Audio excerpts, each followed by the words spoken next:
May mga batang 90s ba dito? Kamusta kayo? Kamusta tayo? Alam nyo, sa totoo lang tayo may pinakamasayang kabataan.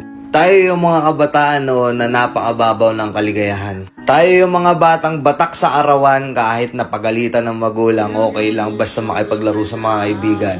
Di natin alam kung ano yung teknolohiya. Di natin alam kung ano yung cellphone. Di natin kilala si Coco Melon.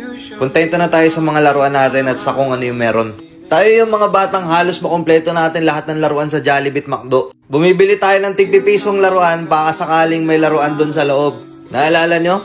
Noong mga panahon, naghahanap pa tayo ng gagamba kung saan-saan. Naghahanap tayo ng mga sanga ng puno para makipaglaro ng baril-barilan. Kukuha tayo ng gulong sa tabi-tabi tapos pagugulungin lang natin kung saan-saan. Mabibwisit tayo kapag hindi tayo pinayagan ng magulang natin makipaglaro sa mga kaibigan natin sa ulanan. Tayo yata yung mga huling batch ng mga bata na nakikipaglaro pa ng tagu-taguan.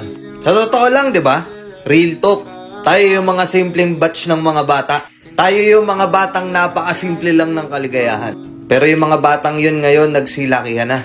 Nandito na tayo sa tunay na hamon ng buhay. Iba yung struggles, no? Yung iba sa atin magte-30 na.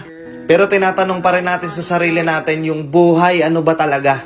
Para saan ba talaga? Yung struggle natin ibang-iba.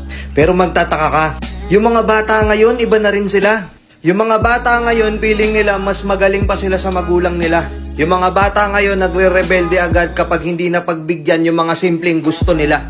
Yung mga bata ngayon, feeling nila, pukin ang inang yan, sa magulang nila, mas tama pa sila. Sobrang pupuso. Nabuyo ng barkada, gusto mag-anak na agad ng maaga. Handang talikuran yung magulang nila para lang sa pag-ibig at barkada. Hindi lahat, oo, pero marami sila, di ba? Pero pag hindi na kaya, babalik sa bahay nila. Gagawa ng isang bagay na hindi tama na hindi man lang iniisip kung anong mararamdaman ng magulang nila. Sabi nga nung iba iba na kasi panahon ngayon. Iba yun yung panahon namin sa panahon nyo. Oo, yung panahon kasi namin, kami yung mga batang sa mga matatanda marunong pang rumispeto. May mga nagmamano pa ba sa inyo? May gumagamit pa ba ng po at opo? Kami yung mga batang laki sa palo. Yung tipong paluluhod din ka sa munggo, may kandila pa sa ilalim tapos may hawak ang libro. Tapos kayo ngayon, pinagalitan lang kayo, piling nyo, tinapakan na yung pagkatao nyo? Oo, kami yung laki sa palo. Pero kami din yung pinalaking disiplinado at may respeto. Kami yung mga batang marunong makontento. Hindi yung mga bata ngayon na hindi na pagbigyan sa gusto, sa mga magulang nyo, sasama loob nyo.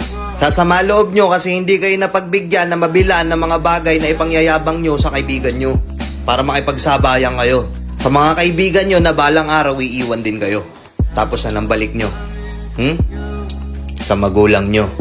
Oo, mas matatalino nga talaga mga kabataan ngayon. Sa sobrang talino, wala nang puwang para sa disiplina at respeto. Di ba?